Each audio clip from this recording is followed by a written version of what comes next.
to the show.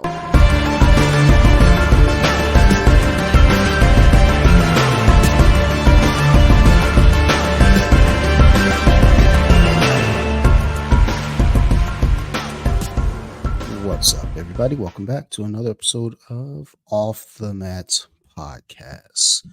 And my voice is a little dimmed and down right now because the time change. Even though we got an extra hour, it still threw me off. So, whatever.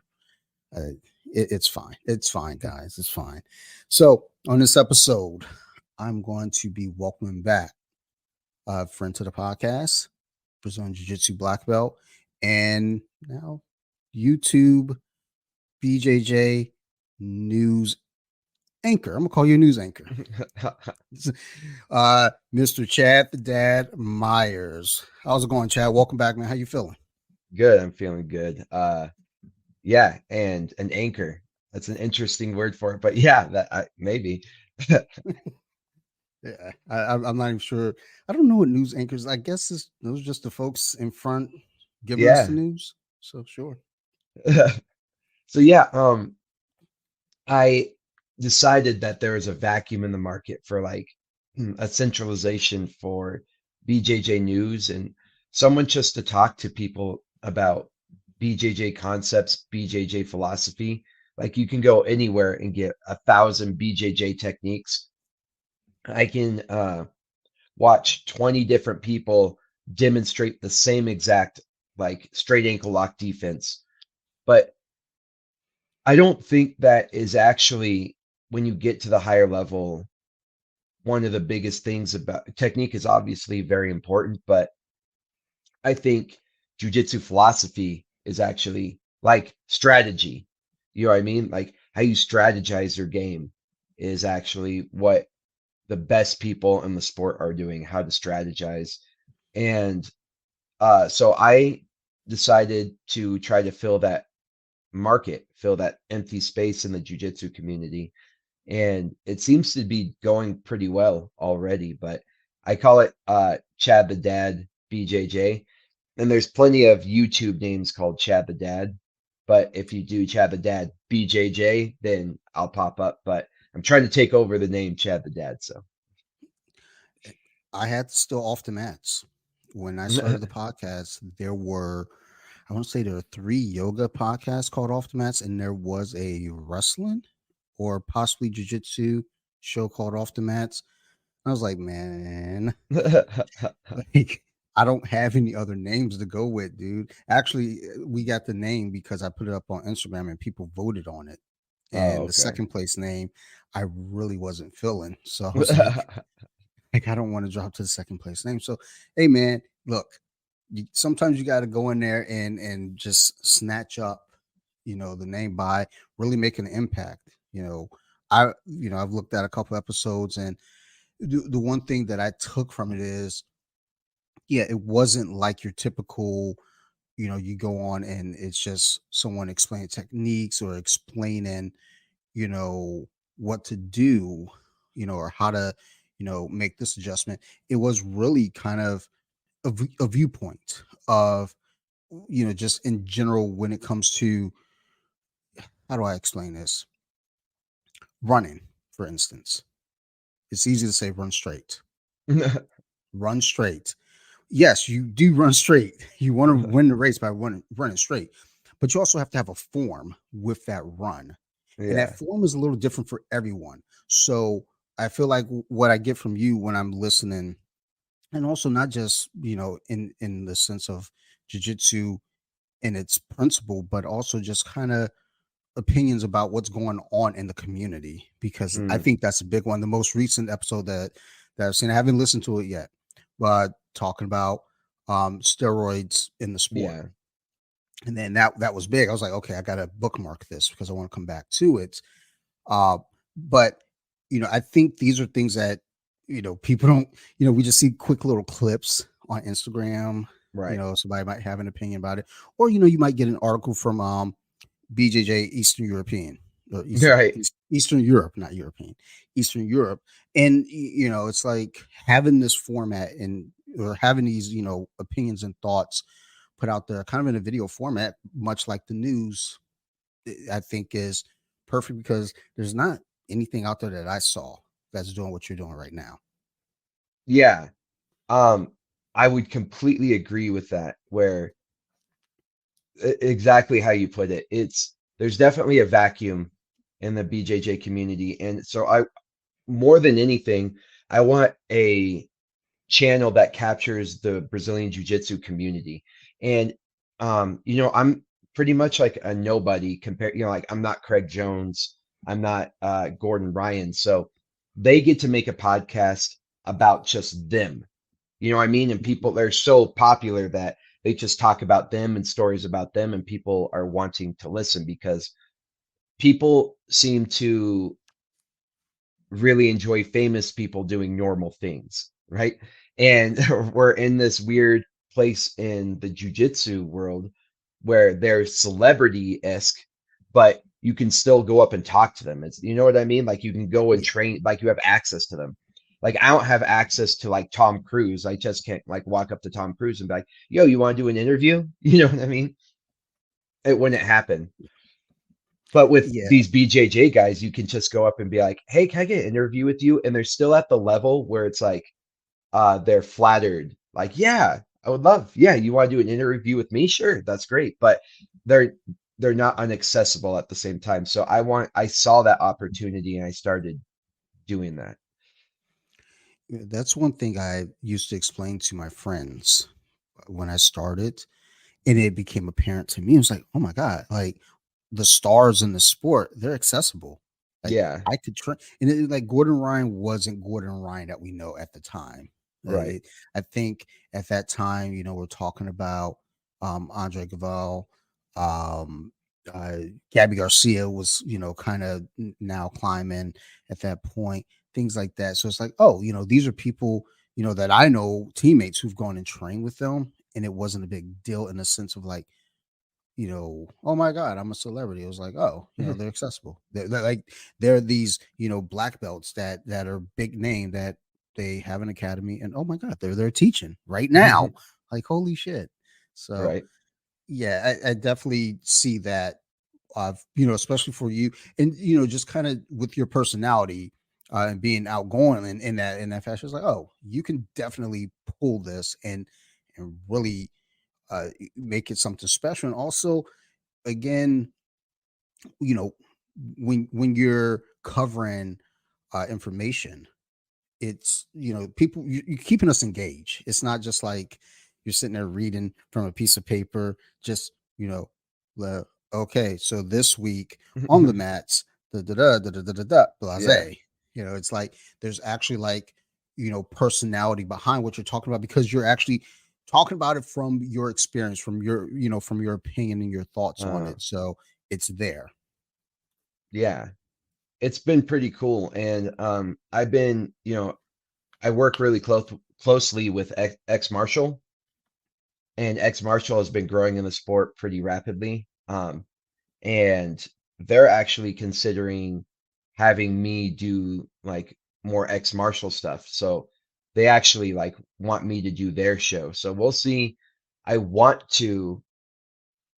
I I don't know how it's going to go, but they might actually have it where I like take my show and like turn it off and then continue it on the X Marshall channel. We'll see how that goes. So if you ever look up Chad the Dad BJJ on YouTube and it's not there, go check out X Marshall, and I'm probably doing it on X Marshall. But X Marshall is wanting to do pretty big things, and I don't want to say too much about it, but they're considering wrapping me up in that. So just by doing something that was unique and growing and people seem to be interested in, uh, was caught the eye of like even some pretty cool people in the jujitsu community. But yeah, I love doing the channel. It's really easy and organic. I don't feel weird doing it.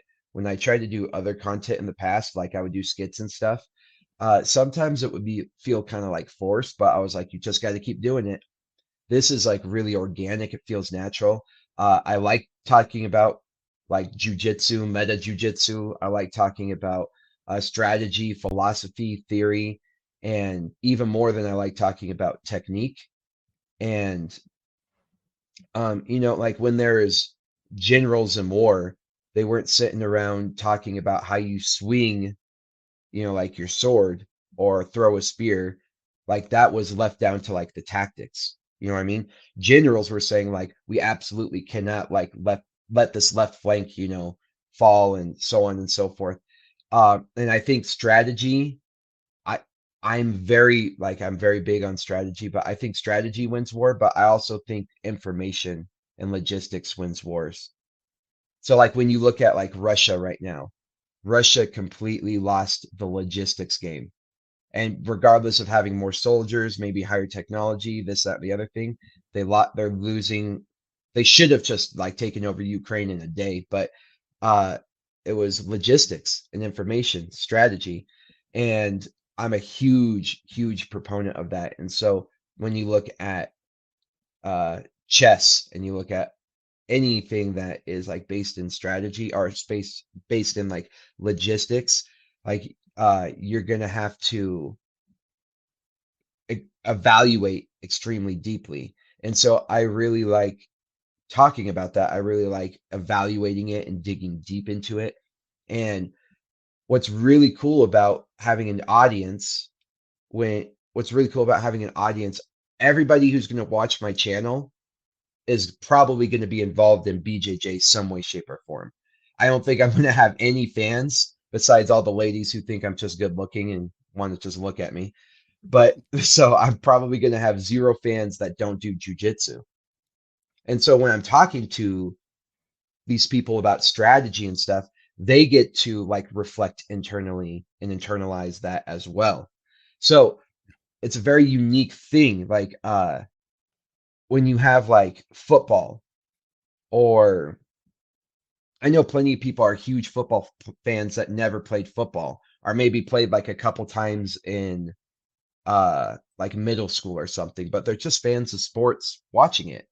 You don't really have that in jujitsu. You don't really have too many people who are fans of just watching jujitsu. You know, everybody who is a the entire it's a cult in the way that everybody who supports it is involved in it. You know what I mean?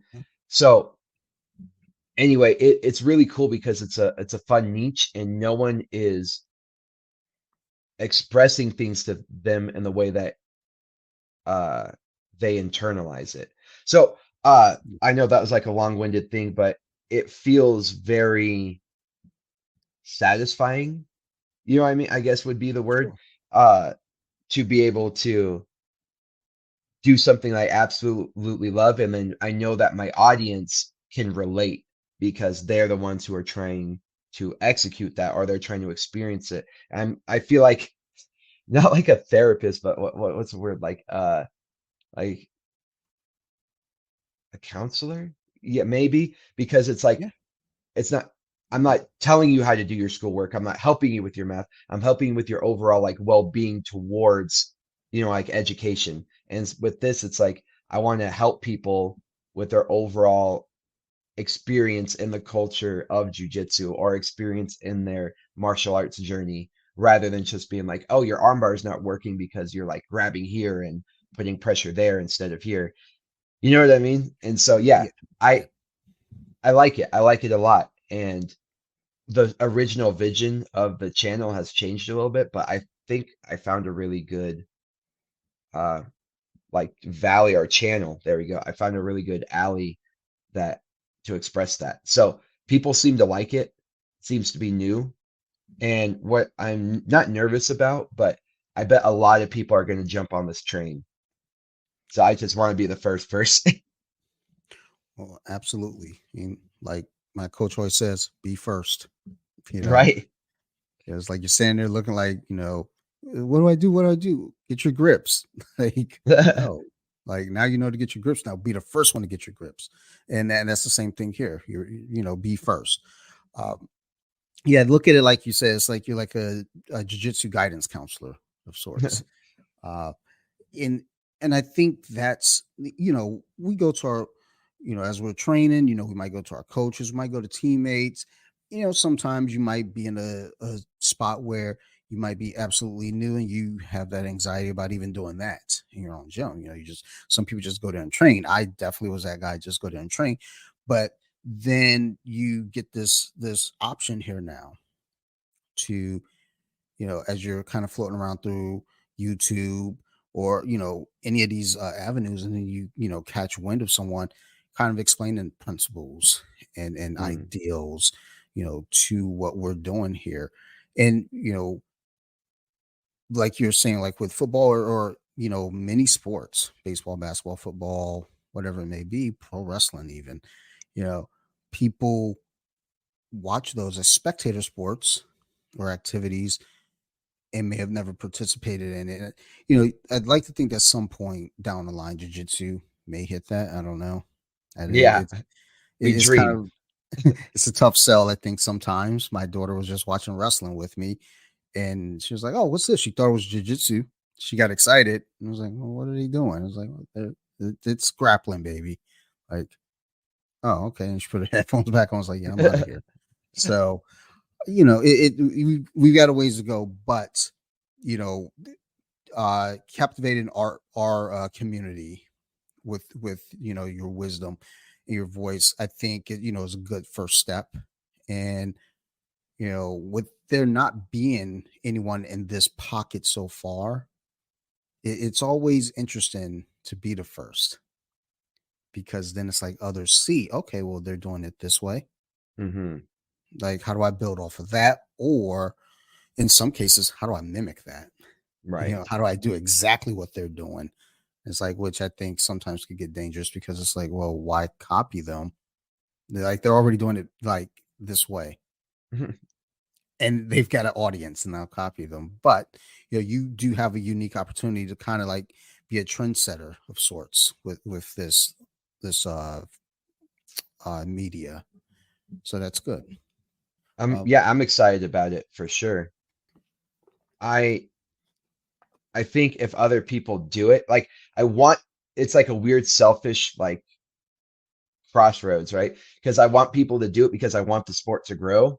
You know what I mean? I want yeah, people to get better with their understanding of jujitsu on a deeper, you know, strategic level.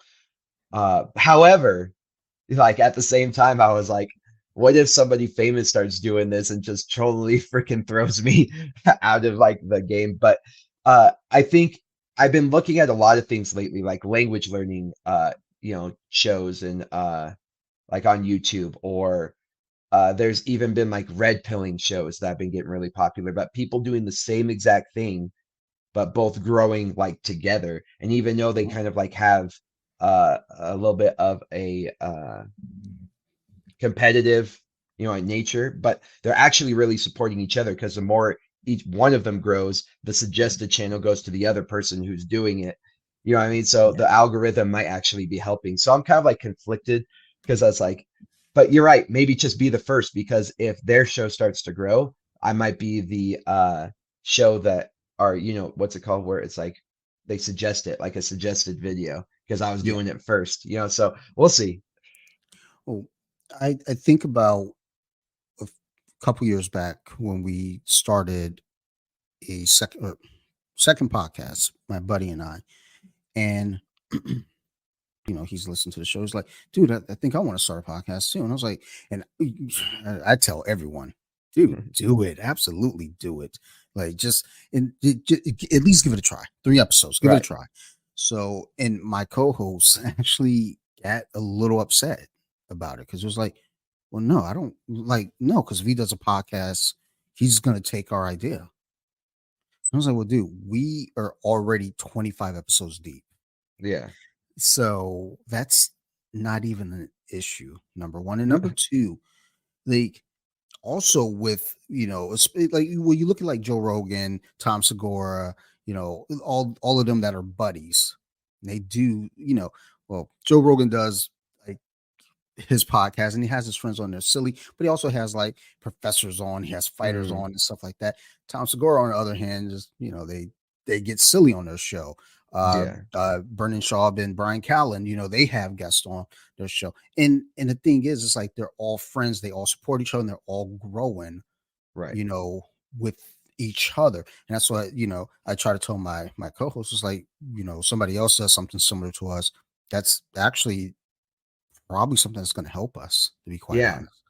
You can, cross promote with each other, stuff like that. So, even with you being first, and let's say somebody comes along next, and then someone after that. I mean, yeah, the algorithm is probably going to still suggest you because yeah, you were there first, but Mhm. also one would think, okay, hey, we're watching Chad's show. That's pretty cool. Like, let's ask, some advice. Like Mhm. let's work together. At least Yeah. that's how I always look at things. It's like if someone is doing a similar podcast to me, I try to get them on my show and then like try to promote them. Let's try to promote each other. Uh, like my philosophy is always, you know, help help each other instead of saying, okay, well, he's got a similar show to me. Let me go on my show and talk shit about him, and then try to like point all the flaws, knowing damn well I got all the same flaws. But it's like, look, let's just grow together. And I think your show, how it's been going, what, 3 weeks now, roughly I, a month. yeah, I would say a month or so. Yeah. Um, so I mean, being in the spot that you're in right now, you've got a head start.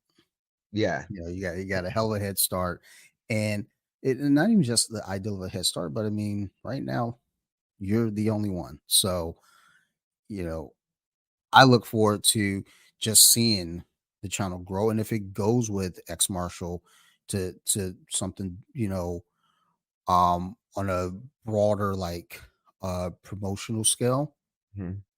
even better. Your audience is going with you. So, and then you're going to pick up more. So, this all is really awesome and exciting, from an outside perspective, especially. Right. Yeah. It's exciting. And like the thing is like you've been with me since I like started my growth. So it's like the bigger I get, the more I'm going to promote you. You know what I mean? So it's when Yeah. you have people who are like in the similar realm, like it might not be competitive, it actually might be complementary. So Yes. yeah. I don't know. How to I don't know how to express this, but like is a word like elated about the future? Hmm. Yeah. Like I am so stoked about the potential of all of this. And I think the more I talk about it, like even just talking about it here with you, I really believe that it's like going to be a successful channel. And as you were saying, like your the last like co-host that you had, I was like a little bit jealous. I think people have to realize that all right, there's this guy named I'm going to back up. So there's this guy named Terrence McKenna. Do you know of him? Yes. Yeah, yeah. So a little bit of a mushroom taking hippie, but he was pretty enlightened when it came to viewing the world in a certain way. But one of the things that he said that stuck with me is that right now, especially like in the United States and a lot of the Western world, and as it's come to take over the world, we're learning how to consume our culture rather than True. creating a culture.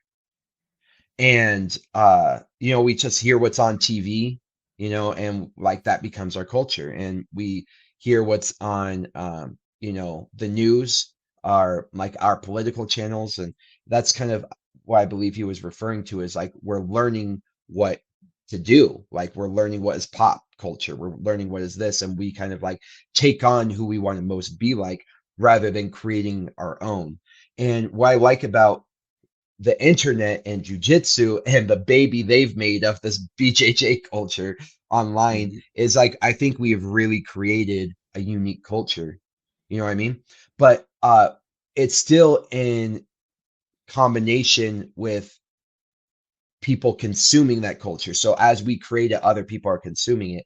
I think there are more than enough humans who are consuming media in their own way that as long as you're different and you continue with it and it's slightly different, same idea but slightly different, you're going to have enough people who are going to watch you to be successful as long as you're putting out good content.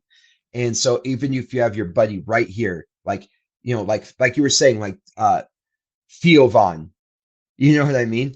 He just Yeah. got, he's a comedian. He kind of does all the same thing. He just, and then you have Chris D'Elia. You know what I Hmm. mean? Like they kind of like when I look at their podcast, it's like pretty much the same thing. Comedians who just kind of freaking jabber on about weird whatever comes to their mind, and sometimes they have friends on.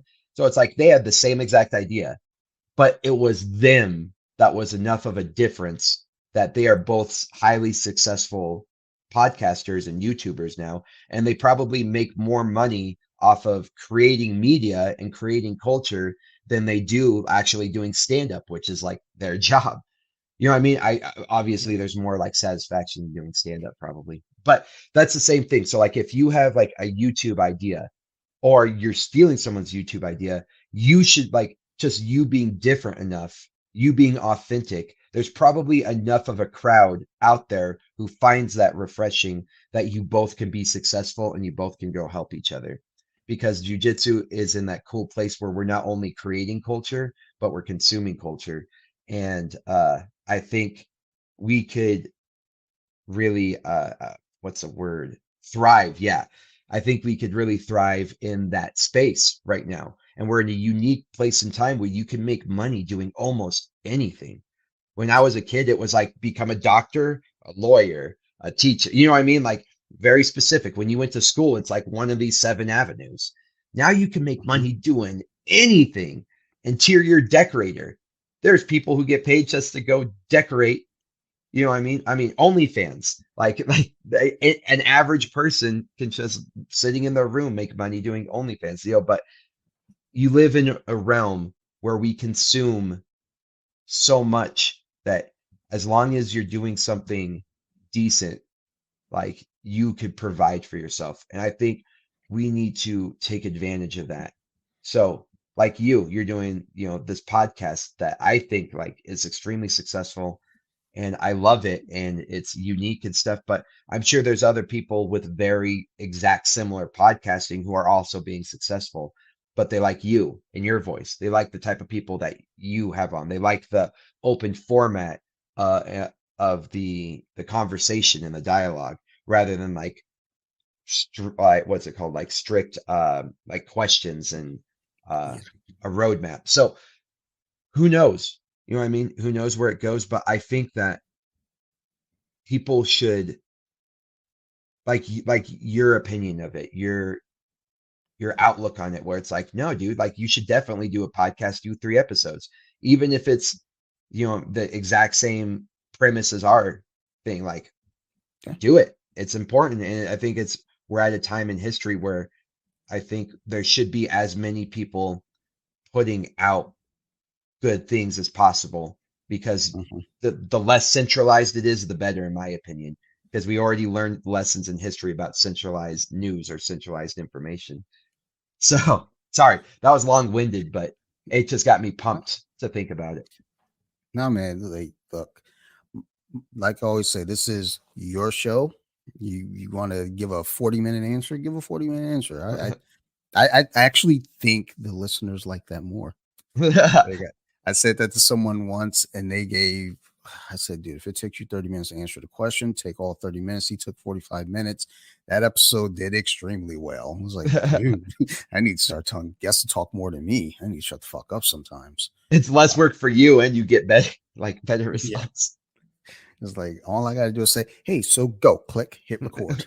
Um, I do think that you know, with our society and our culture, like you said, we have a huge opportunity for, you know, so many people to do so many different things and earn, which is, Hmm. you got little kids now saying, I want to be a content creator on YouTube, and they can. It's not even a matter of like, hey, I want to do this when I grow up. When I turn 18, I want to go and do this. Like you got kids that are like 7 years old, 8 years old doing content, and you know they're enjoying it. And I think that's the important thing about any of this too is when you do a podcast, a YouTube channel, anything, it's one would imagine it's something that you're doing it because you're passionate about the topic and the subject, but also do it in a way where you're going to continue to have that same passion, that you Hmm. had in episode one, up to episode 185, which is what this is going to be. So I find it very important. Like I say, I always tell everyone, give it a try, whether it be YouTube, whether it be, just a straight podcast, Patreon, OnlyFans. I don't, whatever works, give it a shot. And, if you're like, dude, I really like this. Also, I think something that's important for people to understand in a lot of these realms as well is that it's tough to start sometimes. You know, those first few episodes, I've had friends start a podcast and they're getting no traction in the beginning. It's like, well, nobody fucking knows you. Like, like nobody knew. Well, and I do get some shit from people like, well, you had BJJ Wiki and people knew you. It was like, well, yes and no, not really.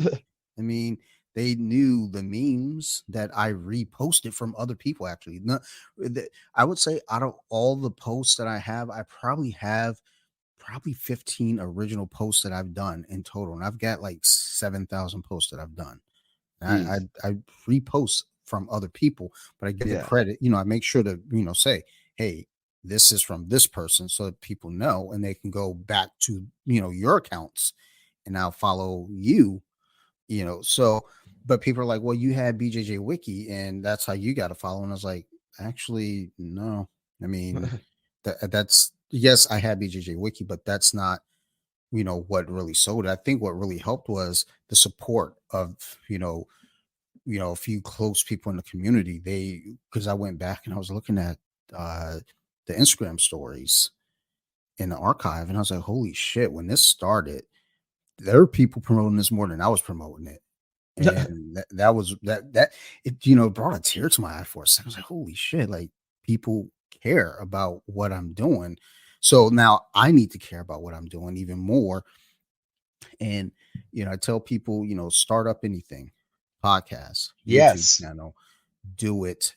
And And it, love it it can be though. stressful. Yeah, I love it. It can be stressful, but if you're passionate about what you're talking about and you love it, like jujitsu, you know, I would say everyone that I have on this show to talk about jujitsu, it is like balls deep, like go, go, go. And, Yeah. I'm just excited to hear because it's like, oh my God, you really love jujitsu. Like, I love jujitsu, but you really love jujitsu. And, I've had people come on here and talk about self help and, Hmm. health and nutrition. You can hear the passion in their voice. And it's like anyone that's going to do anything, be passionate about what you're doing, Yeah. and you're gonna go far with it. Absolutely. Like discipline and passion, right? Um, so I'm gonna say a few things. Like I wrote down a few things while you were talking because you kind of like inspired me. But you just gotta start. So there's a quote in the Stoic realm that says like no wind is favorable for a sailor who knows not which port to say like he sails. You know what I mean? And so it's Yeah. like if you have like no game plan, it doesn't matter what the wind is doing. But if you know where you want to go, then you know if you have favorable wind and unfavorable wind. So it's like you have to have a goal. But here's the thing, it's like just having a goal and starting it because you don't know what it's going to turn into. You have no idea it's like what this started out as and it turned into this famous thing. It's like they weren't almost never is it like the end result is what they had envisioned at the beginning. It adapted because just because they were sailing that way, they found better options. Like you know what I mean? Like they adapted, they overcame.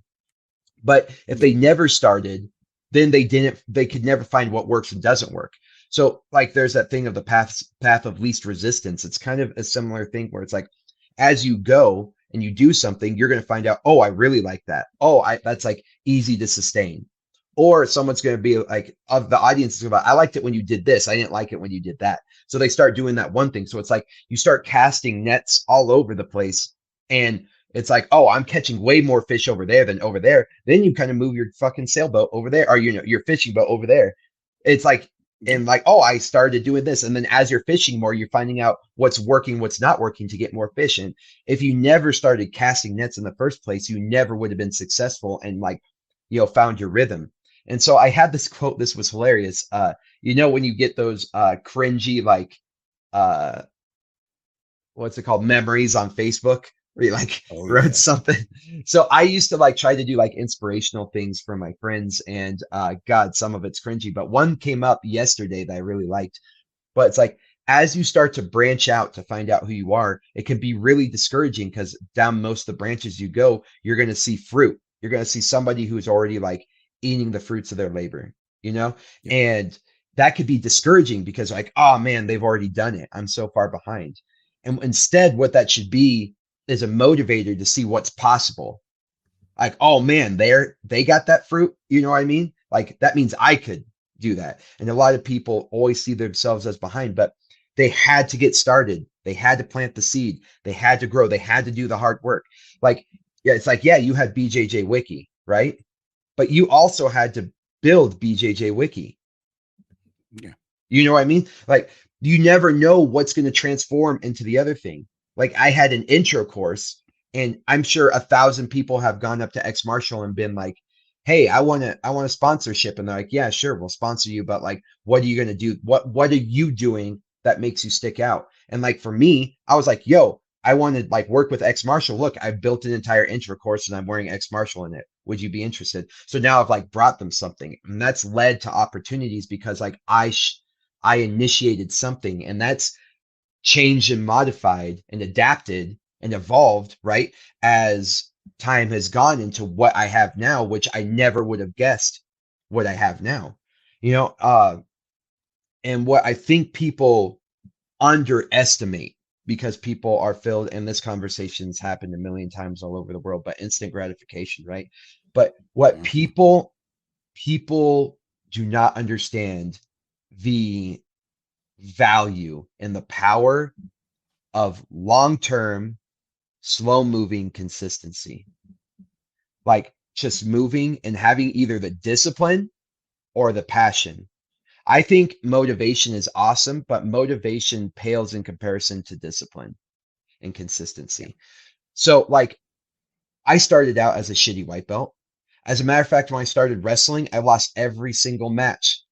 And wrestlers, like, they have a lot of matches in a short season. So, like, my first season was probably like, I probably lost like 20 matches in a row, and I won my very last match. And so I like had like, I don't know, like a 20-1 record, or, 1-20 record rather. And then my dad convinced me to do it in eighth grade, like to like stay with it. And I ended up going undefeated during my eighth grade season. And people like, how'd you get good? I was like, I just kept doing it, you know. Uh, and in jujitsu, I mean, I started out as like a spazzy wrestling white belt, you know, and just slowly, consistently, just every day is because I was passionate about it and I was disciplined about it. And it's like I didn't start off doing main events, but yesterday I was doing a cage match as the main event, and I armbarred the dude, and I'm pretty sure I broke his arm. But it's like I was dressed as an ex martial elf, so I'm in there, shortest. I mean, I'm 5'5" on my best days, but I'm freaking wearing this ridiculous elf outfit in a cage, breaking somebody's arm as the main event. Like that's who I've become just by staying consistent. And as a black belt, and I went up against someone who's been a black belt for a long time. So that's all that to say. It's like just get started. And this is like I feel like connecting with me because I know that struggle. It's like if you have an idea, like it might not go the way you planned it to go, but follow what works and doesn't work, and it's going to blossom into something that you had no idea, but you've just created something new. And that's why. You know what I mean? Like you filled the space, and that's the way like plants grow. Like they fill the space that they're given. And it's like, yeah, there's like the plant has like a game plan to like grow and get leaves out there, but the way they do that, it's going to look different for everybody, but there's space for everybody. So just like in jujitsu, the only way to get better is small little bite-sized forms of progression and staying consistent with it. But if you're going to start something like a passion project or whatever, you're going to lose if you're just in it to make money. You're going to lose if Oh it's yeah. just something to like pay your bills or whatever. You have to do this as a passion because you're going to want to find resolutions. You're going to want to find ways to adapt and overcome. and you're going to put the effort into making that happen. And if it's like you have the option on a Sunday to either relax and hang out or do something like, oh man, I want to get up and I want to like put a sound system together and get the internet working and, freaking connect with people, organize and strategize, like, doing this because I love it and it's a passion and other people seem to enjoy it. That's what's going to keep you going, that discipline. So, like, you either have to have the discipline and you're so invested in the outcome or you are passionate about it. So, don't do this. I strongly encourage everybody to do it, but do not do it if you're in it to make money. And do not do it if you're not passionate about it at all. Like, passions, people are making hundreds of thousands of dollars just skateboarding because they're passionate about it. You know Yeah. what I mean? So they didn't start skateboarding when they were like adolescents because it was making them money. It became something. So that being said, that would be my message to people who wanting to start something that is like a podcast or YouTube or what's the word, like a self growing, you know, project. I don't know. Yeah. Yeah, your word is as good as mine. Um, but no, I definitely agree with that when it comes to the ideal of doing any of these projects. You get some people to say, "Hey, I want to make money," and sure, that might be the end goal, Hmm. absolutely. But understand in that beginning, probably not going to make it. Probably going to be a long time before you make it. I have a friend yet also in the podcast world. He said to me, uh, he and his co-host are taking a hiatus. Uh, just life, Yeah. conflicting with their schedules, and we're talking. And he goes, "Man, I'm just really bummed because I was really hoping the show would, take off and I would, be able to quit my job." And I was like, "Dude, you've only got 8 episodes." Like, if you come into this thinking like, "Hey, I'm going to do episode 1 and we're going to be rich and famous," you've got a rude awakening coming your way because the big thing. So when people look at podcasts, again they look at Joe Rogan, they look at Tom Segura, they look at Mm, Fighter and the Kid, they look at Theo Vaughn, they look at Chris D'Elia, they look at comedians who are already well known. right. So they've already kind of have a audience built in, and then sponsors will then jump in as well. And trying to explain this to my friend is like you don't have that, and I hadn't quite started this yet. I think I was maybe 2 or 3 months away from starting off the mats. I think I just gotten my equipment. I was just trying to figure out how to turn the shit on. It was like, how does this turn? Oh, I got to plug it into the computer because I was like, dude, I don't have an adapter for this. I want my money back. I was like, oh shit. Uh, but it's like, as I'm listening to him say this, that's when it really clicked to me. It was like, you can't jump into this with the ideal of saying, hey, I want to make, because too often, the instant gratification, people want the ideal, like, oh, I'm going to make money. I want to make money off this. And I Mhm. want to make money right now. It's like, that's not, it would be nice. But for us, common folk, that's not something that we're going to get right away.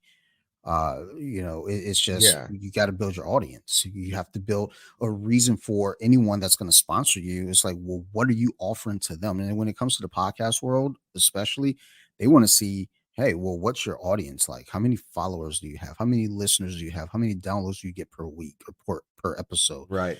And if you come out the gate, well, I got my cool 15 downloads, for this first week. I was like, yeah, yeah. But I got potential because in the second episode I got 30. Like, yeah, you're growing. Yeah, but like that's not gonna cut it. And I think also, kind of going back just a step too, is like if you're doing content and there's already an ocean of people doing some of the content, it's like, sure, you could do the same thing as others are doing, but also think to yourself, how is mine going to be different enough? What am I bringing that's just a little bit different Yeah. that's going to make me stand out? Because if you come into this game of content creation, you say, like with BJJ Wiki, again, like I said, I don't do anything unique with it. I copy everyone Mhm. else's stuff. I give them the credit to make sure that people know where it came from. I see a lot of people do the same thing now, and it's working for them, and it's like cool. It's that simple, and Yeah. I don't hold a monopoly on it. Do No, as you like do, like you're like a shut retail up. store. You know what I Yeah, mean? Like the retail store 90% of the time doesn't sell its own products. It just has a yeah, license to sell other people's products, right?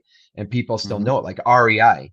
You know what I mean? How many REI yeah, products out there are out there? And it's not many, but how many, like Cliff or Black Diamond or whatever other companies are selling through them. And yeah, you can go straight to the Black Diamond website, but you're more it's like more popular to go to REI. It's easier. You're going to find better yeah, deals. You're going to find a multitude of things you want. And that's like the way I view like BJJ Wiki and smart meme channels. It's like they're taking a bunch of different products and they're putting it on one main channel, bringing it all together. It's like, yeah, if I want to go to that original meme page or like original like person who said it, they might say something funny once in every 20 posts. You know what I mean? However, yeah, this page like gets something funny every single time. It's taking like the best of the best and putting it on one place. So it's a very smart idea. But what you said was so meaningful in the terms of like the example for like the Apple. Like you said, when you first started, you're like, wait, how do I plug this in? And I've been there, you know what I mean? Where you're trying to learn those mhm, things, like what plugs into what? Okay. Oh, now I got to download the software and an interface. Now, like, you don't know these things until you dig into it. And it could seem like a daunting task. And then other people just have it figured out. And it's like they're mhm, sound engineers to your eyes. And you're like, that's what I mean by like the fruit. It's like you're sitting there and you're like just trying to grow as a seed and you're seeing like all the things that have to happen before you become a fruit. They did that. They learned just like you. They sat there one day trying to figure out what a freaking like micro USB was adapter to whatever, or the interface. And they're trying to figure out the best software, but they figured it out because they were passionate and their passion overcame the the ability to look like an idiot. You know what I mean? Because when you yeah, first start, you're going to look stupid. If you do jujitsu, then you know that. If you're going to start, and what sucks in jujitsu is like losing hurts. You know what I mean? Looking like an idiot is painful physically, like as you're going to get armbarred, you're going to get smashed. However, like if you're trying to learn how to hook up a mic or you're trying to figure out which mic is best and you just don't know these answers, not knowing that isn't painful. It's frustrating, but if it's passionate enough for you, then you're going to figure it out. And then you're going to be the one eventually one day who's sprouting fruits. You know what I mean? And it looks like you're the sound engineer, but you have to they don't understand that you were there one day with, your head up your ass trying to figure out like the smallest little steps and you look like an idiot. And that passion is important, like extremely, extremely important because like you said, like he got discouraged right off the bat, right? Saying like, I'm 8 episodes in, I really want to pay my bills with that. This project needs to be so passionate for you that you go to work, but all you're doing is thinking about your passion project on the side. You know what I mean? Like you do a little bit of work and you're like, hey, how am I going to do that with this? And how am I going to blah, blah, blah. So when you finish work, it's like funding your passion. And then eventually, slowly, that passion takes over your work, you know what I mean? Or mhm, replaces it. But it's like a slow thing. And like work shouldn't affect you. It shouldn't become like work and then I have to do this on the side. It should be like work is funding this passion project. You know what I mean? And you can't wait to get to it. Life gets in the way, then it's not a passion. You know what I mean? yeah, That's a hobby.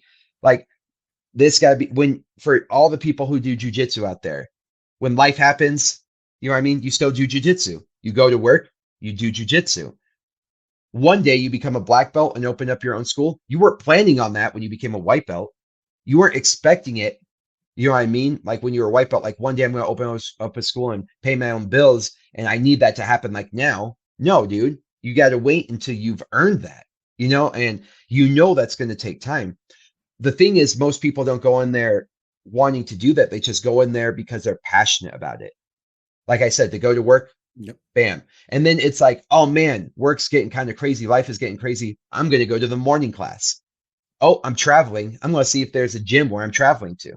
You know what I mean? Like they're so passionate about it, they find ways to make it work. So when you're doing these side hustles, you're doing these side projects, uh, you like I think you have to be passionate about it because you need to find a way to make it work when life happens. You know what I mean? You need to find a way to make it work regardless of like what work is doing to you or what family's doing to you or whatnot. That's when you become the person who finds all the answers to all the problems. You know what I mean? But people who run away because there's too many more problems than answers, there's other people who find opportunities in every problem, and that's when they're passionate about it. So, and the other thing is like they want you to win. Like Yeah. the algorithm wants you to win. They want you to manufacture a new audience who's listening to you. They want more people listening to your content. And they're not against you. They want you, but they're not going to promote you if you're not consistent. You know, if they're looking at the algorithm, they're like, oh, this has been here for 8 episodes, and this one's been over here for 200 episodes. I might as well promote that one because I know the 201st episode is going to come out. This person, I don't know if the ninth episode is going to come out. You know what I mean? They want to see that. So you have to earn your way to that. You know what I mean? Like it's just unless you have a famous friend or something like that. But still, remember, your first 8 episodes are probably going to be garbage. Your first 100 episodes are probably going to be garbage and they're going to be adapting and they're probably not going to be anything close to the end result. If you look at the first video of Mr. Beast compared to what he's doing now, there's a lot of Mhm. cringy stuff on there, but it's adapted. Like what made him famous is the things that he evolved into. So it's like you have to go through the growing pains. You have to go through the teenage awkward stage where you're trying to figure out how to become, a man or a woman. You got to, it's hard, but guess what? Passion and discipline is what's going to get you there and consistency. So like when I hear that kind of stuff, it's like it's got to be so much of a passion that you find a way to do it no matter what gets in your way. And if you say, I'm like, oh, I really wanted to do that. It's like everybody wants that, but the people who earn it, that's a way bit like it. I think people go into this all wrong, all wrong. And Agreed. so I don't know. That was another. I get. I guess because I've just survived a lot of things. You know what I mean? Like I made my gym thrive. Like my gym is doing awesome right now, and I've made my Instagram grow enough where it's like people recognizing me when I travel all over the world now. So Yeah. like even I went to and I shouldn't say all over the world, but people know me in Great Britain. They've like contacted me, people in Nice. Australia. Um I was in Puerto Rico and people, you know what I mean? Uh knew who I was in Puerto Rico. I had this guy in New Jersey who was like, "Hey, I'm moving to the area. I've been watching your gym and your Instagram for a while. Can I come train with you?" And now he signed up him and his kid at the gym because we won the last Bigfoot Brawl, which is a Pikes Peak grappling. It's a local competition that we do and we destroyed. And I did all that, you know what I mean, in a year or two. So like I have just gotten over, like I've just come to the realizations of these things I'm preaching about. You know what I mean? Where I've like adapted, I've evolved, I've survived some pretty crazy things like we talked about in my first episode with you. And Oh yeah. coming out on top, that was passion that made it through it. And that's why when you see those people who are extremely passionate about those things and then they see the actualization of their hard work, it's like they're emotional about it because they know the amount of effort they put in, you know what I mean, to making these things work. So yeah, you can't just be like, man, 8 episodes in, I was really hoping to get sponsors and pay my bills. That's just, you can't go into it. Those people are going to fail right off the bat. And I will be honest with he and I had a conversation more recently, and the show's back up and running now. Good, After I think they've been off for a year, yeah, about a year and a half maybe, and they're back in the saddle. And he good, and I were talking, and the talk of this being a career for him came up again, and basically mentioning I'm looking to make money off this. And I told him for myself personally, you know, I never came into Off the Mats or Colompton Beer Club, which is our other podcast, or So You Like Horror, my horror podcast. None of these came with the thought of making money. Hmm. The thought for me with any of these projects, well, at least two out of the three, was to really just reach an audience. Right. With the horror podcast, I love scary movies a lot. And it's like, let me get into these communities. And then I was like, well, we have some good conversations. Let's record these conversations. Right. With Colompton Beer Club, that was more of a, just me and my buddies like, you want to do a podcast? All right, what do you want to do? And we're sitting there recording one night while drinking. I was like, what would you give this beer on a scale 1 through 10? And then that's how it kind of just happened. So, like you said, you go in with one ideal and, where you end up, however long down the road, may be the furthest thing away from that original ideal. Because I think with Colompton, we were really just trying to figure out, well, what the fuck are we going to do with this podcast? We're recording like right now. We don't know what we're going to do. We even sat down and had a meeting about it too, writing notes. And then we started recording. I was like, sure, I don't know. And he's like, well, dude, you've got a podcast. I was like, yeah. That doesn't mean that I can make any podcast work. I make Right. my podcast work. And now it's doing well. Sometimes we get some pushback because it is just two guys being silly, saying dumb stuff. Like, Yeah. but it's also like, look, it's our thing. And that's also the big thing too, is like, make your thing your thing. If you're doing this, yes, the audience might say, hey, this might sound better if you do this, maybe some suggestions to try to, boost your quality, or even saying like, hey, we all really like this. But then also there are points too where someone might really say, hey, I don't like that you make fun of LeBron James. Well, I don't like LeBron James. So if you like him, go make your own podcast and Yeah. have a suck fest with him. But me, I don't like him. I don't think he's a bad person. I think he's a wonderful person, quite honestly. But I don't think I don't like him. I don't like his fans. That's what it is. LeBron's probably really cool, but his fans are insufferable. But you So see, like, like, you see how touchy it is that you have to like justify your position just by saying it on here. It's like controversial. well, because I always think about, because I'm a big football fan. I live in the Baltimore area, Mhm. and I don't like the Ravens fans. I don't like the Baltimore Ravens fans. But then I started, it was like, I think I kind of like the Ravens. But because of the fans, I'm like, man, fuck the Ravens. Like, I hate the Ravens now. But in reality, deep down, I'm probably like, dude, I got a Ravens jersey upstairs. Like, but I won't wear it because the fans like, oh yeah, you're one of us. Like, nah, nah. Like, because when I'm cheering my team, I'm sticking with my team. I'm not gonna complain because they didn't get it on 4th and 1. They're like, oh, they're overrated. We're bums. It's like, dude, you lost 2 games all year. You've lost 2 games. You're fine. You'll be Relax. okay. Yeah. Yeah. But yeah, it's like, take your project and make it your project. you Yeah. know have your personality shine through it, and just love it, because at the end of the day, if just like a plant, if you love that plant, you give it the sunshine that it needs, water it. I think like you put like plant food. I don't know. I heard people like feed their plants. I'm not sure. My grandma has a bunch of plants. They're all alive. I had an ivy plant and it died. And they're like, how'd you kill ivy? I was like, I don't know. It just turned brown one day and I threw it away.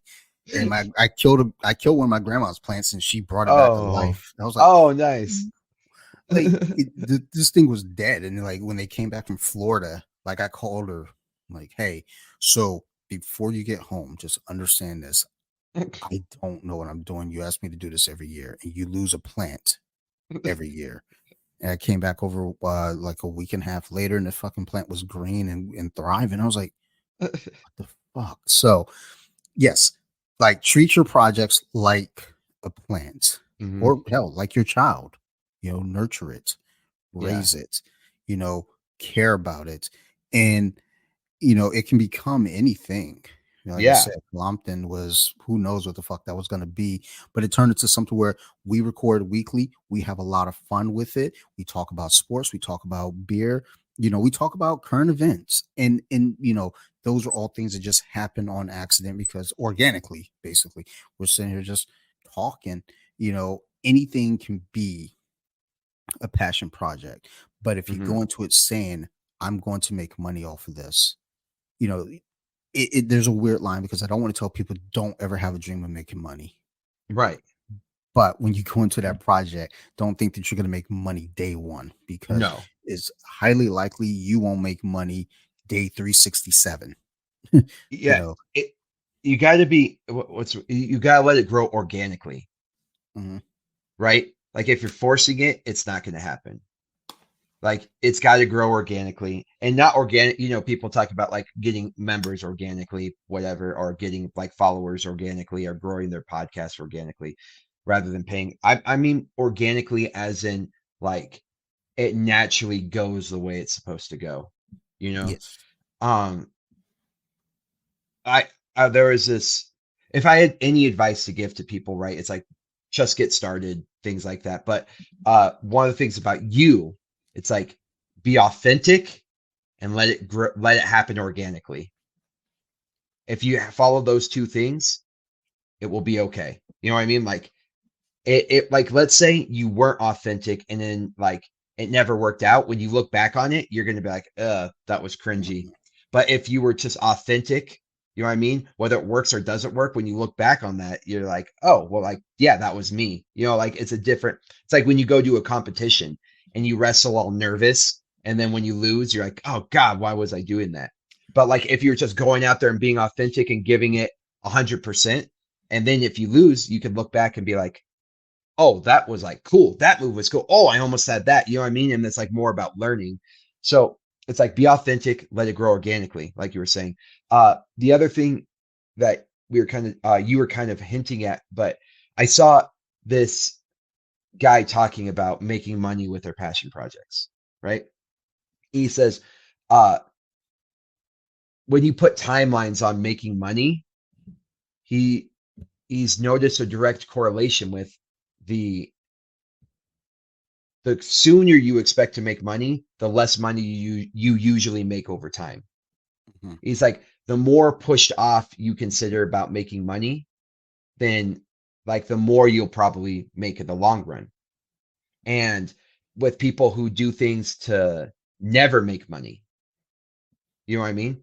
And like one of the examples he kind of like mentioned was like Vincent van Gogh, like Yep. died pretty much penniless, did all those things. Yeah, he probably was trying to make money to like live and stuff, but he did all those things because he was like psychotic and it was his passion. And it's like what he did as like a survival passion.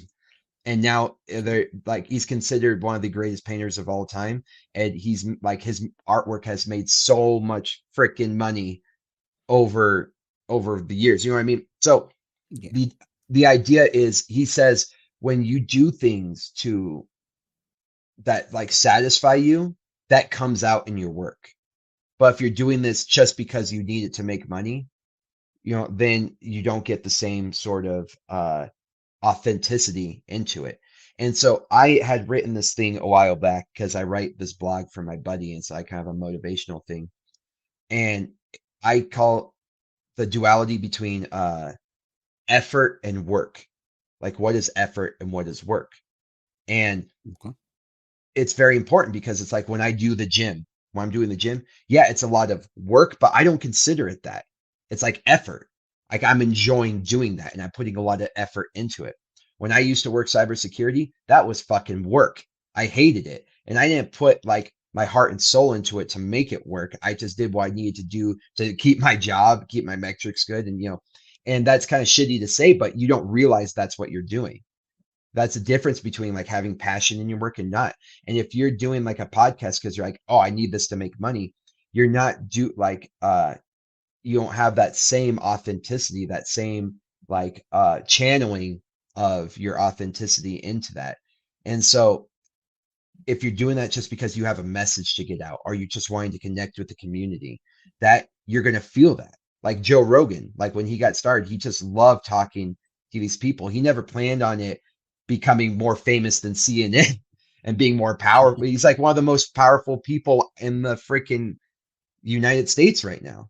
You know what I mean? Like what he says, people like flock to. You know what I mean? He like CNN like basically like declared war on him and he won. You know what I mean? Like people tried to cancel him and he made more money. Like he didn't do that as like, oh, I'm doing this because of money. He does this because like he's very passionate about it and you could tell and he wants to do it. He wants to talk to these people. When he's having these conversations, you can see it in his eyes. So that that effort versus work, right? And I tell my wife this too, like when people say like a marriage is hard work, I'm like, if you think a marriage is hard work, get the fuck out of it right now. Like a marriage should be effort. You should like it shouldn't be like fuck, like I hate this or like there's going to be hard things, but it's like you love the outcome of it. You know what I mean? Like with the podcast, if something's going hard, it doesn't feel like work figuring out the solution. It's just like a speed bump. It's like if I'm trying to get to California, it's like, oh, I have to navigate this traffic. And sometimes traffic sucks, but you still just doing it. You know what I mean? It's not, and you'll know exactly how important it is to you that when you run into these roadblocks, how quick it is for you to stop. Like, oh, this is probably more work than it is effort. This is probably like something I shouldn't continue because it's not passionate for me. Because you'll know once you start hitting roadblocks, if you start stopping, or if you like, that's when it's like it holds you up, an obstacle. Like the way you view obstacles changes when it's effort versus when it's work, right? And Absolutely. you will not do work. I promise you will not do work if it's voluntary. So if like a podcast, you know, like now I'm using your friend as an example, but the reason I'm using that is because I've seen 1,000 people try to start side projects and it went nowhere. And the reason is because it's like when you had the option to record or not record, if it felt like work to you, you didn't record. If it was effort to you, if it was passionate, you were recording, period. So it overweighs the things like what do you really want to do? Do you want to sit and watch TV on your day off or do you want to fucking record? You know what I mean? So it's, I know that was another thing, but and why I'm saying makes sense, like effort versus work. And No, absolutely. No, absolutely. And I never really looked at it that way. At kind of a similar, uh, ideal. Especially when it comes to the ideal of work, because my previous job was definitely work, and I ended up leaving. My current job now is it's work, but it's like I love doing it. I'm yeah, working in the community. I'm helping people in my community. You know, I you know I get to watch growth and just come up with solutions to help individuals in yeah, the community. So the ideal of like work versus effort is like, well, to me that's not even work. Because if I wasn't getting paid for that, and you're like, hey, can you volunteer to do this thing? yeah, We're like, yeah, absolutely. It just happens that I'm getting paid to do something that yeah, I would have volunteered for, any other time. And they're like, hey, here, have some money. I right. like money. That's a job, right? So like your Yeah, job could be work or your job could have require effort. You know yeah, what I mean? So like your old job, you worked, but this job, you put in effort. You know what I mean? Like yeah. that's the way I view it. So when you like you said, would you do this and not get paid? And if like the answer was like yeah, or if it's like, hey, can you do this weekend? You're like, yeah. You know what I mean? That's effort. You know what I mean? You're putting in the effort. But when you're like, can you volunteer this weekend? You're like, bitch, I already work for you at 40 hours a week. I'm gonna spend time. That's work. You know what I mean? Like you're putting in work, you're not putting in effort. So I think it's very important that that we pay attention to the semantics. You know, so like Absolutely. what's work versus effort. So it sounds like your job right now, you like putting in the effort at your job. Oh yeah. But Yep. I would not say you put in the work because that's way different to me. Yep. Even when they call meetings, I'm like, all right, I'm down. Yeah. Whatever. I'm down for the cause. It's like, the ideal of like you said, overtime. as an Hmm. example. It's like my old job was like, hey, is anybody available to work, an extra day? I was like, nah, Hell no. I'm not that guy. Like, because my days off were like Sunday and Wednesday. So it was like, no. And Wednesday I would train like in the morning. So it was like, absolutely not. You like, no, you can pay me, you know, 10 times and a half, and maybe that show up. But like basically, like, the time and a half wasn't enough for me to say, well, I'm gonna go ahead and skip practice to come in Yeah. to get yelled at for things Yeah. that aren't my fault versus, this job, if they're like, hey, there's a rumor that there's supposed to be an extension of like our time out in the community. And I was like, that's not a problem at all for me. I Mm. just have to now adjust the schedule differently, Right. but I'm still here, and let's make this work. When it comes to the podcast, I mean, last weekend I recorded. We skipped Friday night because we rescheduled it because I thought I was going to record Friday night. Mhm. Um, but what Saturday I think I recorded 3 times. Then Sunday I think I recorded 2 times, and then Monday I had to, basically from exhaustion at this point, I had to reschedule to Thursday. But I do the podcast, in a way where um, I don't compromise family time. You know, Right. it's like there are pockets of time that would be considered free time to myself that I will fill that gap with recording. So it's like you and I were supposed to record a few weeks back. Something came up, and I was like, okay, I can't record here. Now I lost that pocket. The unfortunate thing is the other pockets were now all full. So it's like, Yeah. shit. Like, okay, because in some ways, I could say, okay, well, I have this time that I was gonna play cards with my daughter. I can, Hmm. sacrifice that. But to me, it's like I just don't feel right doing that. It's like, hey, Sophie, go over there and play Mario Kart. I'll be done in an hour and a half or something. It's like versus like, okay, I got this hour and a half window, 2 hour window.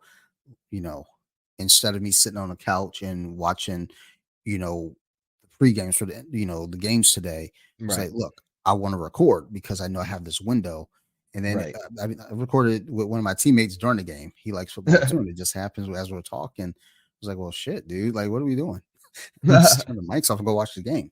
But it's like, yeah, if you're passionate about something, you're definitely gonna find reasons and ways to do it versus the opposite, where you find reasons not to do it. I don't think there's ever been an episode of the podcast that I can say I found a reason not to record. Yeah, Like, exactly. I release an episode every Monday. That is the rule. I can't miss a Monday. I think I missed one Monday. It came out on Tuesday because of technical errors, because I'm still learning. I'm 185 episodes, technically 195 episodes in, technically, and I'm still learning. And Yeah. I mess up, but the goal is always to have an episode ready for Monday morning at 6 Hmm. a.m. Eastern time. And the thing is, you know, at no point do I ever, schedule to record with anyone I don't want to record with. Hmm. At no point do I ever schedule with someone that's gonna have a topic that is too heavy for me to handle. Hmm. Um, I'm an emotional person, so there are some topics that I might, like, I've gone into some topics that are extremely heavy despite being emotional about it, because I think it's important for the person to get their message out. But it's still one of those things where it's like I can't do it too often. Right. Um, because even though I do jujitsu and I build this as a jujitsu podcast, this is more of the people in the jiu-jitsu community podcast. Hmm. So, if you come on and say, I want to talk Dragon Ball Z, let's go. Let's I don't go, know shit baby. about it, but let's go. If you come on here and say you want to talk about mental health in the jiu-jitsu community, I'm all for it. These are just, things that sometimes needs to be addressed. And for me, I'm here to be that um connector to the Yeah. community. So And I do it with passion, you know, Yeah. you know, if because we're on different, time zones. But I think with you, I am ahead of you 2 by an hours, hour, yeah. 2 2 hours, hours. yeah, yeah. And then I record with people in England, Spain, Sweden. I think I had someone in Australia once. Yeah, I did. I had someone in Damn, Australia. yeah. And the thing is, I've had people ask me like, "Hey, would you be able to get up at 8 a.m. to record?" It's like on Sunday I would prefer not to, but But like yeah, sure, because again, you know, if we don't do it then we're not going to do it any other time, number one. And number two, it's a passion. It's like, look, I want to hear your story. I want exactly, this story yeah. to get out there. Yeah.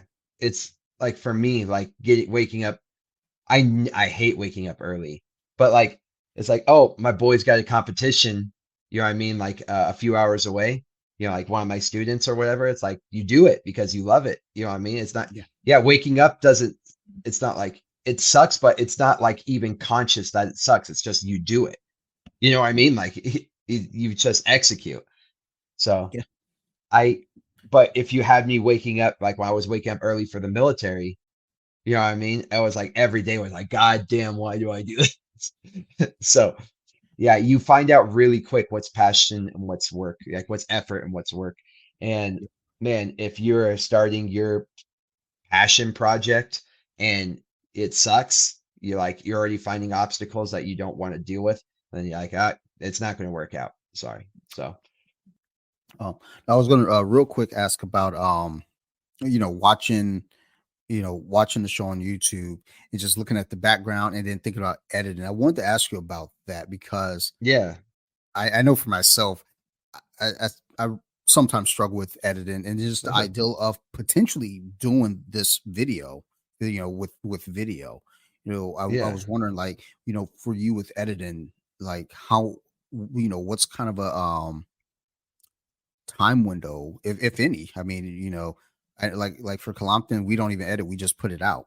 We don't do anything to it. We don't change. We don't cut anything out. So I was wondering with you, is there an editing process for you, or as you're Yeah. going, you just kind of drop it, and then like looking at the news background, it's like, okay, that's cool. Like, how did that all work out for you as well?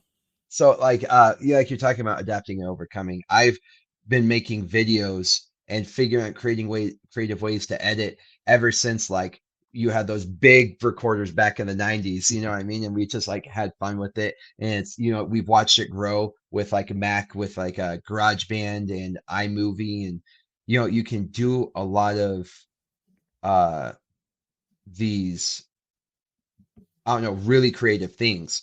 And so what I did is I edited a certain amount of it, right? So I put a green screen in the back. It's pretty easy, to do certain things with the editing. And then I actually send it to people who do like the fun little things because I don't have the time, you know what I mean, to do the small stuff anymore. So what I do is I pay somebody to do like the small uh, details. There's a word. Yeah. So like the cool little things just to punch it up. You know what I mean? Okay. And then to extract shorts from it as well. And so, like for me, that was worth my time to do that. So that way I could create more content. But back in the day, I edited all my own stuff all the time. And then I just started adapting with what what is more worth it. Like would I pay to have those 3 hours back in editing? And since I'm doing like 5 videos a week or whatever, you know what I mean? However many, that's like 15 hours a week. Like, man, what would I pay to get 15 hours a week back? And if that, you know what I mean, like overweighs it. But uh yeah, I mean, GarageBand and iMovie have more than enough tools for you to start a very good editing foundation. But then you realize that there's people who do this full time for a living and then could do what you do in 3 hours, they could do in 20 minutes. You know what I mean? Like just because they're paying for all the best software and they've done it a million times. They got things on backlog that they can reuse and adjust. So you just have to figure out like what is worth your time and what's not worth your time. You know what I mean? For them, they put all their effort into editing. And for me, that's not my passion. My passion is creating. You know what I mean? So it's like if their passion is editing, which a lot of people, their passion is editing, taking like the raw form of something and making it something really cool as an end product is a very cool feeling. I've felt that. However, to me, it like what would I rather do, edit or create? And I really like creating. So it's like you let them do their passion and they're getting paid to do their passion, and then you're creating and doing your passion. You're supporting their life, and like they're helping boost your life. So to answer your question, like right now, I do like very little editing. I set up the storyline to how I want it, and then I send it Okay. to them. So that takes me very little time. And then I let them take creative uh expression, like creative autonomy for them to make it look and sound cool. And since they've been doing it a long time, they know what works and doesn't work. So, they've already solved that. Okay. See, yeah, I always wonder about that when it comes to, because people have suggested doing this on YouTube and having video for it. I'm not really a video person. If you notice, I've been hiding behind a mic most of the show. Like it used to be, I had my desktop and there was a camera on top, and I would have the camera where you'd only really see like half my face. You might see my eye, but last week I was on someone else's show, and it was full production show, like talking about horror movies. I was like, holy shit! Like this is nice. This is a thing. So I want to ask. She was like, okay, now let me ask like the editing time, which I think that's you know brilliant, because it's like holy shit. I didn't think like, because to me I'm not a control freak, Right. but I am very much like, okay, I know how I want this, or at least I think I know how I want it. I don't know, like maybe again, you get somebody that actually knows what they're doing. They see and they're like, this might work better, Right. or I already have this preset already loaded up. We can go. Whereas me, I'm fumbling through notes, like, so it said to put this at this decimal. Okay. Oh shit. Did I save that? Oh no, I don't know if I saved it. Now I got to start Right. all over from scratch. So that but learn something new here, and you might be helping BJJ Wiki evolve to YouTube. Maybe, yeah. I mean, if you don't like being on camera, you know what I mean? Like, don't do it. That's the beauty of like your passion project. It's like do Yeah. exactly what you want to do. And Hmm. that's what you've earned by putting in the effort. But if you Sure. want to do YouTube, I would suggest finding someone to do the things that you don't want to do. You know what I mean? And you have to do the cost benefit analysis, because if they make it that much better where you're benefiting from it, then it's like it's worth the cost. And now you're not putting as much time in it. So it's like a kind of like a win-win. So Yeah. and then you also, like, let's say it's doing well enough where I'm gonna make up numbers. You know what I mean? And trust me, these are not correct numbers. But let's say you find someone who wants to let's say you get $300 per episode.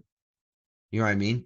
And then you're like, well, fuck it. If I could put $100 per episode and I pay somebody $100 to edit this episode, so all I have to do is record it, send them the raw data, and so now I'm losing $100 an episode, but now like it's already paying for itself. I'm only making $200 an episode, but now they've made it that much more advertising where I boost my audience by 50% automatically just because it's on a new platform and it looks better. Now you can go to your sponsors and then be like, yo, look how much better it's doing. I want 500 or $400 per episode. And they're like, yeah, cool. And so now it's free and it's paying for yourself and you've grown your audience. And you know what I mean? I don't know. Like that's kind of how I view it in a business sense. No, no, it makes perfect sense. Yeah, I definitely get that, because I'm thinking it's like, yeah, like, well, like I work with another podcast called Nerd Rage Radio, and I actually run their Facebook. When I say I run their Facebook, every so often I put up an article or a meme and say, "Hey guys, I'm still alive." But what Bobby has done with Nerd Rage Radio is we have an Instagram, uh, YouTube, Facebook, and someone, we all have someone different handling, you know, a different social media. Right. So they just do the recording, and then I think we have somebody kind of making like video clips for the podcast and throwing it on Facebook as well. We have someone, it goes over to Twitter. So is like delegating work, Right. out, because with that community, everyone's very, very much like, hey, we want to help. We want to be a part of this community. So in order to be a part of the community, how can I help? And, and I've always thought about that, but I've also thought too, it's like, yeah, I'm always like, I'm not even sure. Like you said, you kind of hand to, the editors, kind of the layout that you want, the story that you want. It's like sometimes I'm just like, shit, I don't even know what I want. Like when I'm doing these podcasts, it's like we talk, and then what story we end up with is what we end up with, and then I just go back there and try to clean up any of the dead space, or if there's a distortion audio, I'll try to fix that. But I definitely will look into maybe making that transition, and or at least addition. Not trying. I'm definitely gonna keep Yeah. the podcast, but maybe add from That's time what to I'm saying. time. And then just maybe pay somebody to do it. It doesn't cost Yeah, a ridiculous amount. It depends where you go and what quality you want, obviously. But you're like, hey, sure, sure. I'm recording this. Can I just give you the raw data? You edit it accordingly. You know what I mean? And then post it on these days. And for them to do that and like, oh, also create a thumbnail. Like it doesn't Yeah, take in like let's say you're finding it very beneficial. Then you might like, hey, I want better thumbnails. I want it to look better. You know what I mean? And you can afford that because you see the benefits from coming. But raising your audience by 50% just because you're on a new platform. And it's very easy for you to say right now, hey guys, go check me out on Face or go check me out on YouTube.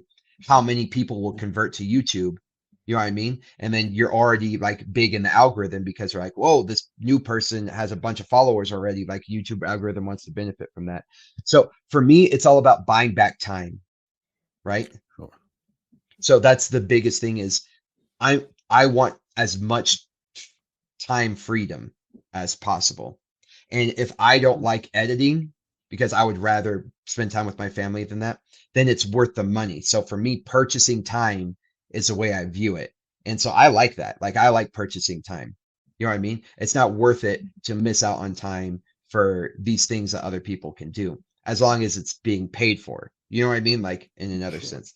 So yeah, I strongly suggest it because man, it's a lot of time to edit. It's a long time to edit. And not editing, it's fun, but it's like, would I rather be doing something else? And there might be somebody who's somewhere who could use the extra money. You know what I Yeah. mean? And it's like, man, if the podcast is already paying for itself, this might be a way to benefit those things. And now I've bought back that time. You know what I mean? I've bought back a few hours of my week. And what am I going to do with those hours now? And be very intentional with those hours. So I Oh guarantee yeah. when we're on our deathbeds, right? How much money would you spend to be back in this and like buy an hour of your youth, right? And then so you start really evaluating what time is worth. So yeah, if I were you, I would look into it a lot because I think you could only benefit from it. You know what I mean? Sure, sure. Definitely.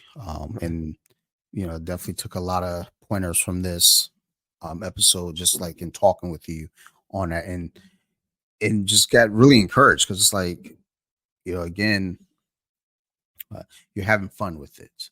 Right. You know, as I see it, as I'm looking at the show, it's like, all right, you're you can hear the passion in your voice versus like, it's not like it does sound like a chore. Oh It's like yeah. you want to be there, so that's good. Right. All right, man. Um, I can I do my shout outs real quick and then I'll let you get back to Absolutely. your day. I was just about to say, let's go ahead and wrap up. Let's get some shout outs and some mentions in here before we get out. So, what you got for I'm me? I'm sure you're gonna put the links up like you normally do, but it's my Instagram is Chad the Dad underscore BJJ. I'm pretty proud of how I've grown that because I've always been like a nobody. So now to have like somewhat of a following is kind of cool. Um, Chad the Dad BJJ. My school is Flow State Jiu Jitsu. If you look at flowstatejj.com, I used to have this thing called like Flow State Online and stuff, but now I've converted it all to the YouTube. And the YouTube is Chad the Dad BJJ. And my handle is Chad the Dad underscore BJJ. So it's consistent across the platforms. But if you go there and it's not there or you haven't seen things update, it's probably because X Marshall I'm gonna move over to the X Marshall platform and do the same exact thing for the X Marshall channel and become an X Marshall athlete, which would be really cool because I love X Marshall and what they've done for me. So go check those things out. If you're ever on my Instagram or my YouTube, you can go to my link tree, and then that's where you'll see my blogs, my vlogs, of the other things I support. And I'm gonna move this real quick. You see, like this, the Dad Republic. I'm Chad the Dad, and this company's kind of did a little sponsorship thing for me. So like you'll see in my link tree, I believe strongly in like Stoic values, Stoic beliefs, and conservative values, or sorry, not politically conservative values, but like conservative, as in like simplifying your life, um, and making things easier, concentrating around the family. So, Chad the Dad was a name given to me, but I've grown a passion to being a good dad and being that type of role model, I guess, in terms of for my kids, but also the fact that I want other people to be the best dads that they could be. And that goes in with being, tough on your kids, and this whole thing. So anyway, if you go to my link tree, you're gonna see uh all the things, how I learned languages, how I write in my Stoic values, and my Instagram, my YouTube. It's all going to be there. And I really appreciate the support. And, you know, the jujitsu community has done a lot for me. And I love everybody in it pretty much, besides the people who tried to burn me. But that's another story. But I love the jujitsu community and what it can do. Uh, and look, like your channel, what it's done and what you do for me. So thank you so much. I want to continue to grow the sport. I want to grow the culture. I want to grow the community. I want to grow BJJ in every aspect, in every realm, in every branch. And you are somebody who is contributing to that in multiple different facets. So thank you so much for being you. And thanks for having me on the show. Absolutely, man. Thank you. One thing I do want to point out too is like when you do your posts and you tag me, I definitely get them back into the stories. Like sometimes you do the collab tags, which I'm Yeah, always fine with. I have an order that I always post in, so sometimes I miss no problem. the collab tag. It misses the order, but hey, man, that helps a lot on my end too. So thank you for including me, with the tags and everything, because that's helping, my platform grow. Like with the stories, I don't do a lot of stories. So when I get tags and stories or tags and posts, I share them to the stories, Yeah. and, those numbers boost as well. So thank you. I do appreciate it. Yeah, I Um, I do it like I'm like, if this relates, right? If this relates, I'm going to tag him. If it's something that I could see potentially, you know what I mean, like worthy of a BJJ wiki like post, then I'll invite you as a collab. However, I know that it's only going to be a fraction of the time, but I'm just doing it so you have the option. I never get offended or anything when it doesn't happen. And like the same thing with X Marshall. It's like they have a lot of athletes that they want to advertise. So I like invite them to be collaborators like almost every time when I'm rocking their gear. But I know they're probably going to pick me like 1 in 10 times because they have an order. So it doesn't offend me. I'm just giving you the option so that way you have a library or a queue that you can choose from at will. And I am going to go back to making funny videos. I just, getting the YouTube started, you know what I mean, was something that was like it like you know what I mean, you're balancing like, okay, oh, how is this going to flow and stuff. But yeah, like my goal is to have, you know at least one funny video a day, and then one that kind of stemming from my YouTube, and then like maybe even one that's just kind of like more motivational, you know what I mean, so I like cover all three. So like 3 shorts a day or 3 reels a day, and then the long form content will come out, and I'll tag you in those, and feel free to take whichever one's the best and eliminate what's not going to work for you, because that's the whole idea, right? Is you need to cherry pick the absolute best so that way your channel is the best, so it don't bother me at all. In fact, it shows me which one was good and which one wasn't, so I can exactly figure out like what's working, what's not working, which is important. So Absolutely. And that format I think is excellent too, like doing the three posts. That's actually how I do mine as well. I do a name, I do a technique video, and I do something where it's Oh, whether I'm promoting something or trying to inspire, whether it be something about mental health or suicide awareness, yeah. or I could be promoting, if you've got a, rash guard that you're trying to sell or a gi that you're trying to sell. But that's always my Right. third post in the run. So, a good little flow there. So Hell yeah. and it'll work. I know it'll work. Um and as always, for everyone else out there listening, thank you very much for the support. If you have any questions, concerns, or criticisms, always feel free to reach out to me. You can find me at bjj.wiki on Instagram or Off the Mats Podcast on Instagram as well. Either one. I'm all over Instagram. I got like 14 accounts, so you'll find me. I'm sure if you're following something, I'm willing to bet green money I'm behind that account, just somehow, some way. Uh, Dude,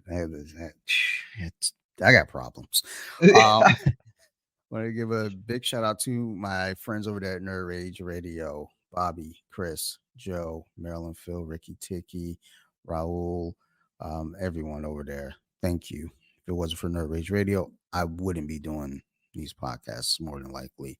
So that's where I got my start and ventured over to do my own thing just to, have a little bit of a different flavor to the Cool Table Network over there.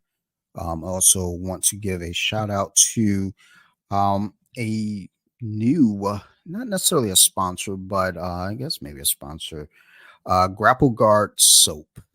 They reached out to Mm. me and they're going to be on the podcast fairly soon. We're going to talk a little bit cleanliness and jiu-jitsu as well. Hmm. But Grapple Guard Soap. I have a promo code, so if you guys want to go try it out, if you use BJJ Wiki 25, it gets you 25% off and free shipping. So go check out Grapple Guard Soap.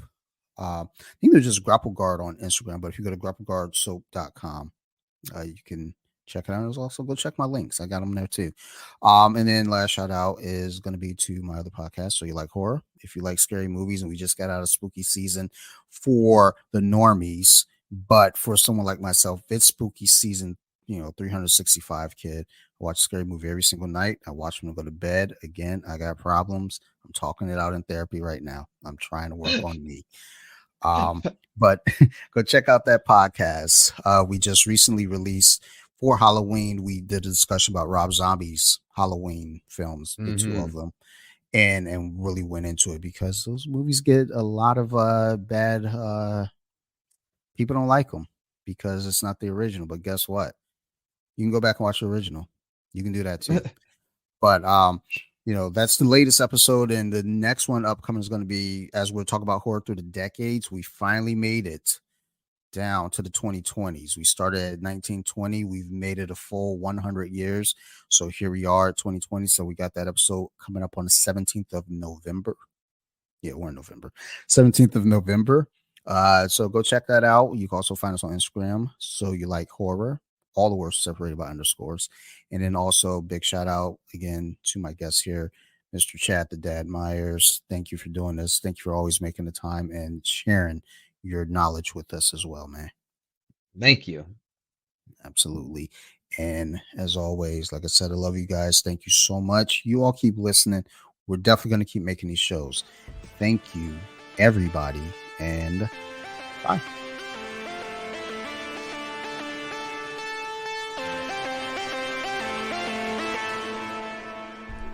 They with it. Now let me sing a song.